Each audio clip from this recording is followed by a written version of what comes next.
Мен мынау кейбір қазақстандықтарға шыны керек жаным ашиды. Неге? Себебі киелі қазір Қазығұрттамыз және Қарақалпақстаннан апаларымыз келген. Және бұл кісілер ойлаңыздаршы, осы киелі Қазығұрттың суын ішу арқылы қандай нәтижелер шығып жатыр. Видеоны соңынан көріңіздер. Апа, сіздер Қарақалпақстан қай жерден келдіңіздер? Біздер Қарақалпақстанның Қожелі қаласынан келдік. Аха. Емлік су деп мына ютубтан көрдік. Ықылас етіп келдік. Қай жеріңізге шипа болып жатыр? Мен жүрек қан тамырлар кеселігі бойынша ауырған едім. Аха. Жүре алмай келдіңіз бұл жерге? Колескамен өткізілдіңіз ба? Жағдайым төмен, тез шаршап қалатұғын едім. Демалуым қиын, тез қысылып қалатұғын едім. Таможнida мына екі қызым коляскамен алып өтті. Қазір бұл жерге келіп, бұлақтың басынан... Тамақ істеп жатыр ма?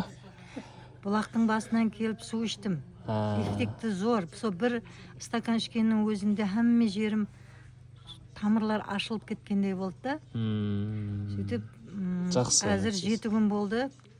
Күнде су ішіп жатырмыз, сіңімлі. Сіңіп кете береді ішкен су. Еш ауырлығы жоқ. Бір талай жақсы болып кеттім. Өзім кіріп шығып жүре аламан, Құдайға шүкір. Қазір ертең 1-2 күннен қайтаман, өзім жүремен, Құда қалесе. Қолда бардың қадірі жоқ деген. Соны айтсаңшы, видеоның басында да айтып жатырмын. Қолда бардың қадірін білмей жатыр. Соны айтсаңшы, Қазақстанда қазір 15 жерде өз дүкендеріміз бар. Кез келген шығыс болсын, батыс болсын, солтүстік болсын, Астана болсын, Алматы болсын, кез келген дүкендеріміз сіздерді асыға күтеді.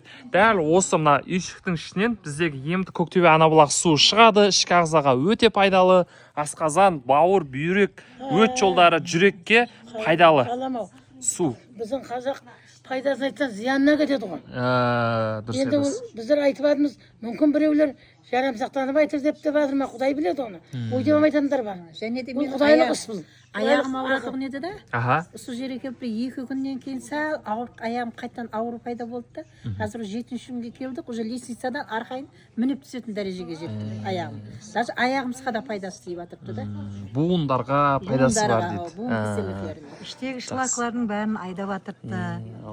Енді өздеріңіз көзіңізбен келіп жеке сөйлескен жақсы. Хүрметлі қазақстаншылар, қолда бардың қадірін білің. Өздеріңіз емленің, ішің бұл судан. Біздер сонша Қарақалпақстаннан келіп отырмыз. Мінекей денсаулықтарымыз жақсы болып, жүре алмай келсек, енді өз аяғымызбен жүріп қайтайын деп жатырмыз. Сол Қарақалпақстанға бізде енді қазір жеткізу қымбатқа түсіп жатыр. Біз енді оны қымбат сынбаймыз. Біздерге бір пайдасы тисе?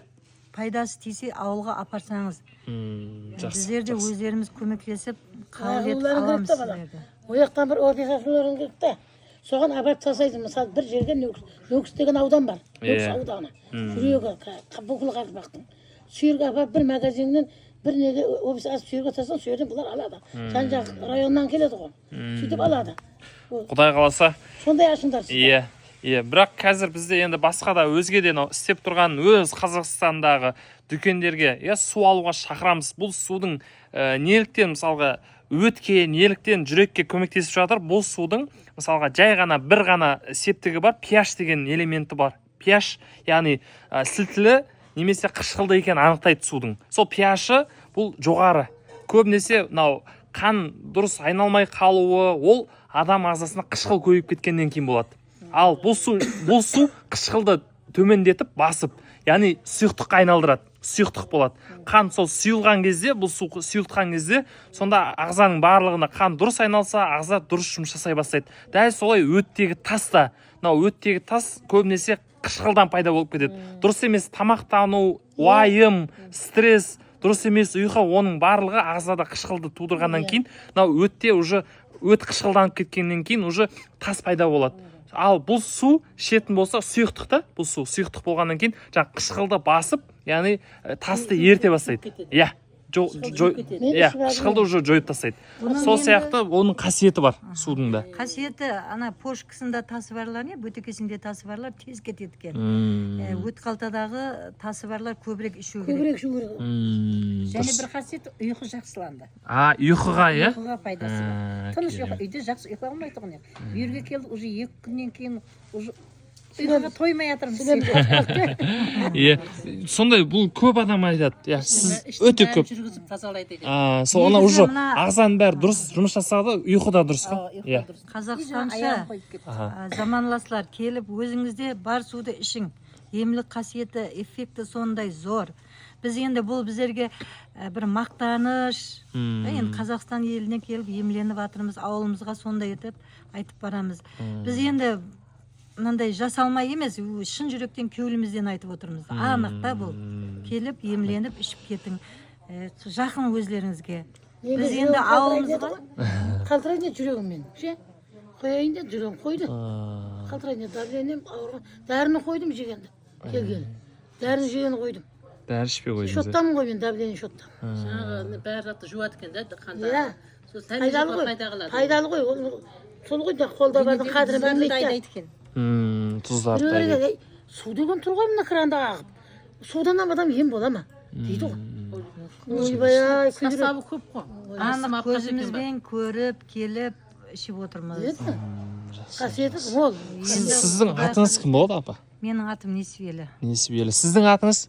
Менің атым Алмагүл. Алмагүл. Сіздікі? Менің атым Анаргүл. Анаргүл. Апа сіңіліміз, бұл жеңгеміз.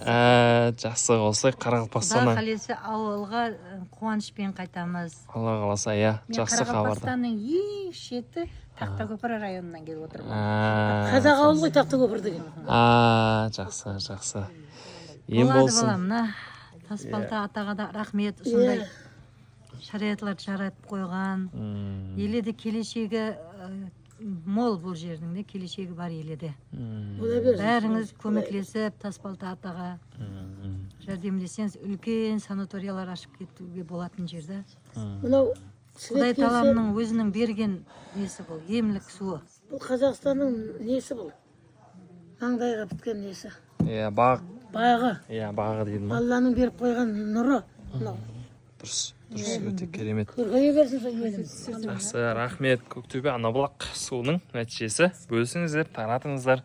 Лайк басып арнамызға тіркеле отырыңыздар.